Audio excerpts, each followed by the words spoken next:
Assalamualaikum warahmatullahi wabarakatuh. Apa kabar Bapak Ibu semuanya? Wabil khusus yang saat ini sedang menantikan seleksi P3K tahun 2022. Kita baru saja mendapatkan edaran terbaru berkenaan dengan Serdik atau linearitas Bapak Ibu.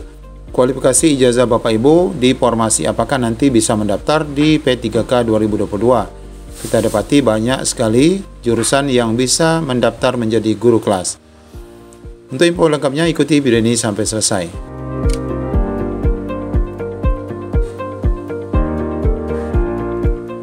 Nah, di sini kita baru saja mendapatkan surat edaran yang kita tunggu-tunggu, yakni berkenaan dengan kualifikasi akademik dan sertifikat pendidik dalam pendaftaran seleksi P3K tahun 2022.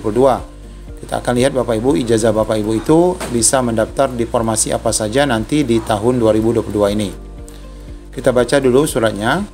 Dalam rangka pendaftaran seleksi calon pegawai pemerintah dengan perjanjian kerja, jabatan fungsional guru, disampaikan hal-hal sebagai berikut, bahwa persyaratan calon P3K untuk JF guru ini harus memiliki kualifikasi pendidik minimal S1 atau D4 atau memiliki Serdik. Ini tetap ya, tidak boleh ada tawar-menawar.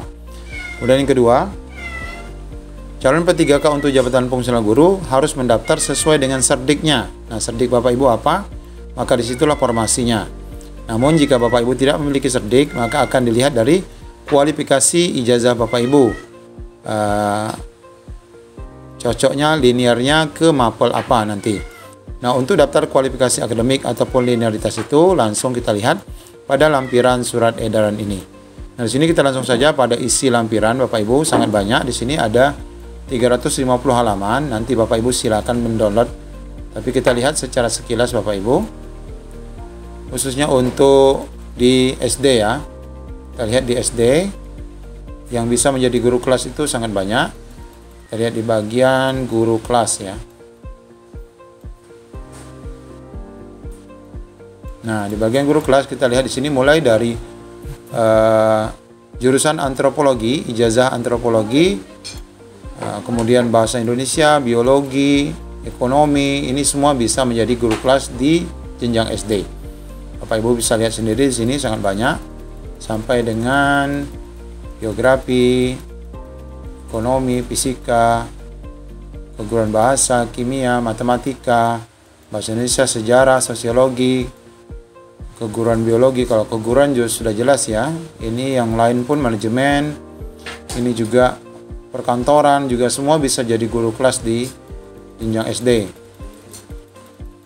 Nah, ini Bapak Ibu bisa lihat semua matematika, semua ini manajemen, matematika terapan, itu juga semua bisa menjadi guru kelas di jenjang SD. Pendidikan ekonomi, semua bisa menjadi kelas. Kalau pendidikan sudah jelas.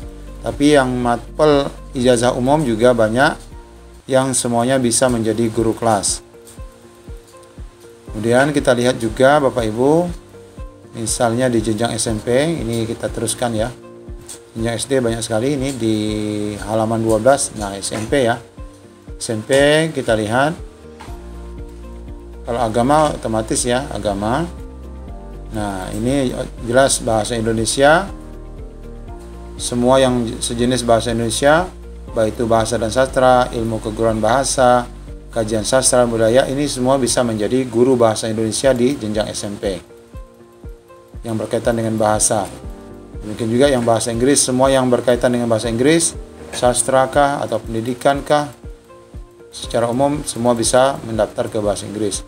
Kemudian untuk BK otomatis menjadi bimbingan konseling ya di SMP, termasuk psikologi itu juga bisa masuk. Kemudian analis kimia ini bisa masuk ke IPA, mapel ataupun formasi IPA untuk di SMP. Astronomi, biokimia, kemudian biologi. Ya, ini banyak sekali yang bisa masuk ke jurusan ataupun formasi IPA. Kemudian kita lihat terus yang IPS, ini banyak juga, akuntansi, semua bisa jadi, bisa mengambil formasi IPS ya di SMP. Akuntansi, keuangan, manajemen, akuntansi manajemen, semua bisa mengambil IPS. Ekonomi juga bisa mengambil IPS di SMP. Nah, ini sangat banyak Bapak Ibu, nanti bisa silakan mendownload filenya dapat di-download, di mana file ini dapat di-download di laman P3K Kemdikbud Go.id. Nah, kemudian matematika, semua jenis matematika, baik itu terapan, statistik, itu juga bisa menjadi guru matematika ataupun formasi matematika di SMP. PPKN ini bersumber dari administrasi hukum, administrasi negara, hukum pidana, tata negara, ilmu sosial dan ilmu politik. Ini juga bisa menjadi atau mengambil guru PPKN di SMP. Prakarya ini juga bisa diambil oleh bermacam guru untuk di SMP, bermacam latar belakang pendidikan ijazah. Nah, kita coba satu kasus Bapak Ibu yang banyak sekali terjadi. Ini juga prakarya ya, banyak sekali ya. Sama seperti tahun sebelumnya, kita lihat di SMA Bapak Ibu.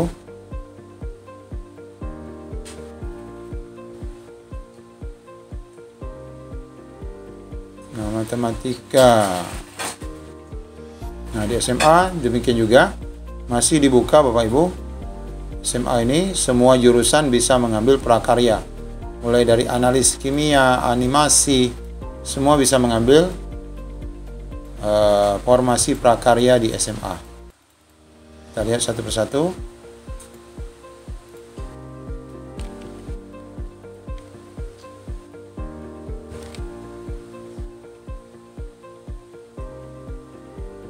Ini baru 83 halaman Bapak Ibu. Banyak sekali, sampai 350 halaman.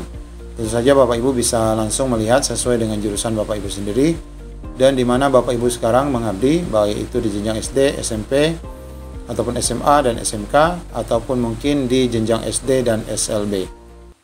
Banyak sekali ya yang jurusan yang bisa mengambil prakarya. Maka otomatis mapel prakarya ini menjadi gemuk ya, menjadi mapel gemuk pada seleksi P3K 2022. Silakan terus simak Bapak Ibu. Kita akan ya, bagi Bapak Ibu yang penasaran, silakan nanti download kembali file ini sesuai dengan dan cek sesuai dengan ijazah Bapak Ibu dan jenjang satuan pendidikan Bapak Ibu, formasi apakah yang nanti bisa dilamar pada seleksi P3K tahun 2022.